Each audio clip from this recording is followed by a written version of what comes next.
Mr. Modi is sort of the Timu version of Netanyahu. Okay? It's a poor copy.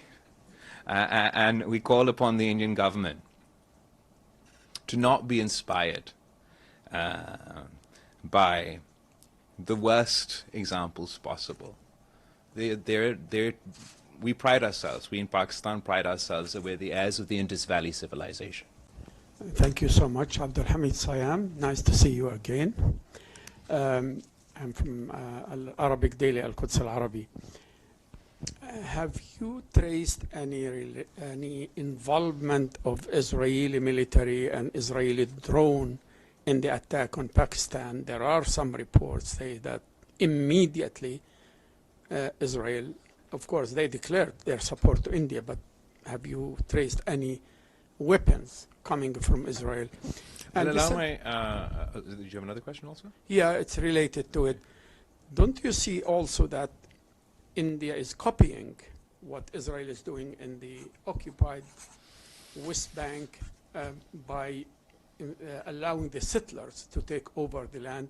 And now India is copying that by allowing Indians to settle in Kashmir. Thank you very much. Thank you very much for your very pertinent and important questions. As far as the details of the Israeli equipment involved, I'll allow my team to expand if necessary. As far as I'm aware, absolutely. Israeli drones were used during India's attack on Pakistan. The parallels you draw, obviously, let me emphasize from the outset, there's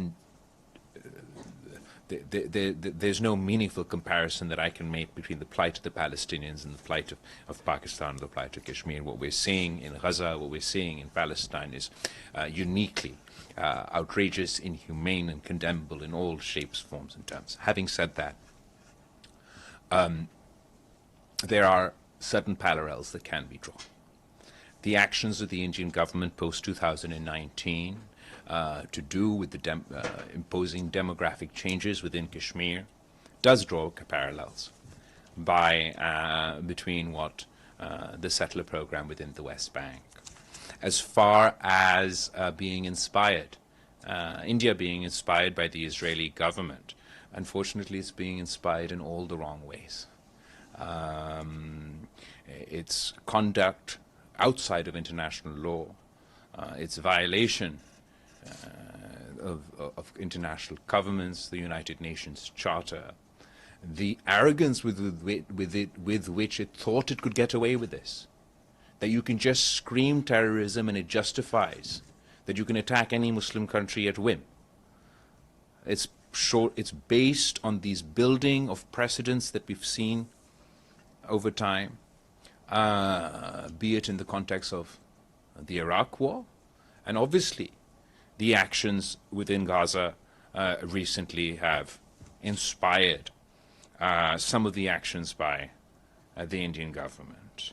But Mr. Modi is sort of the Timu version of Netanyahu. Okay? It's a poor copy. And we call upon the Indian government to not be inspired by the worst examples possible. We pride ourselves, we in Pakistan pride ourselves that we're the heirs of the Indus Valley civilization. Mohenjo-daro is a stone throw away from my constituency back home. India also prides itself that they're the heirs of the Indus Valley civilization. So we should act as heirs of the Indus Valley civilization and not as how we have been acting. One of the most incredible things about the Indus Valley civilization is that with all the archaeology that's gone on, we've not found a single weapon at all. The great advancements they had, urban planning, agriculture, water distribution, even sewerage and things. Not a single weapon. How far we've come from our roots.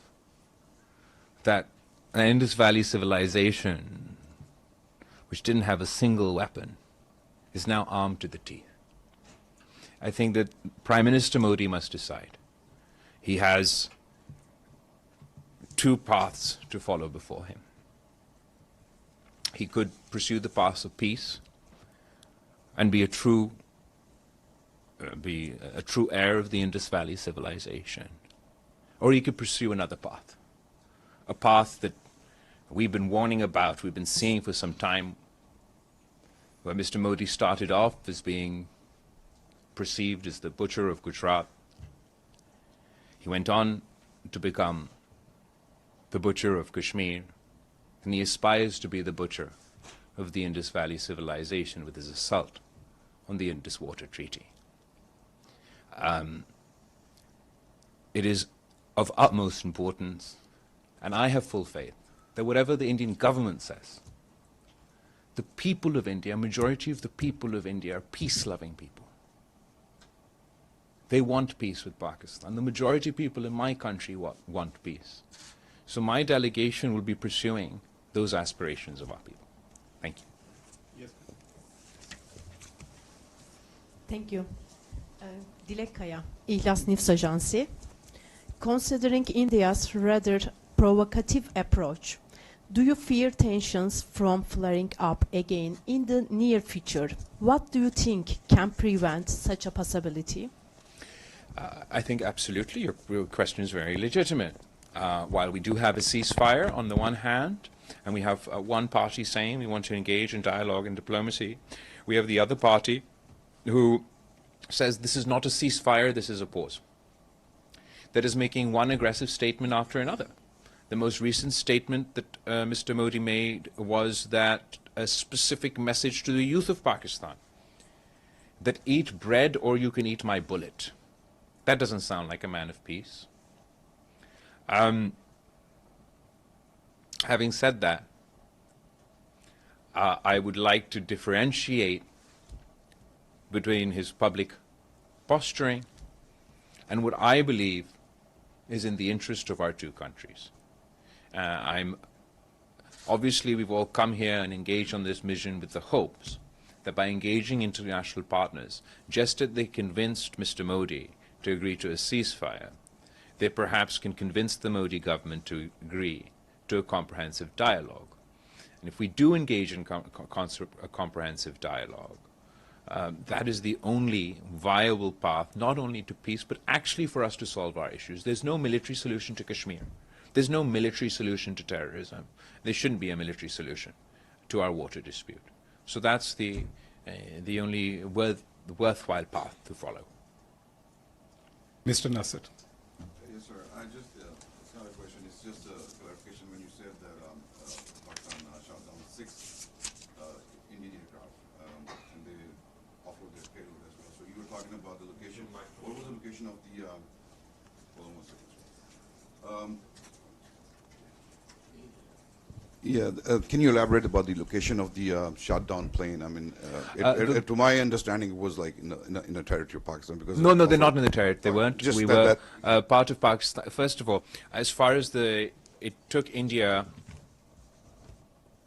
One of Pakistan's great strengths throughout this whole conflict was our credibility and our transparency. Our transparency with the media and our transparency with our international partners. And we did shoot down 6 planes. Even the shooting down of those 6 planes was Pakistan showing restraint. Pakistan had 20 Indian planes locked that night. But only 6 planes had released their load on Pakistan when they targeted those civilian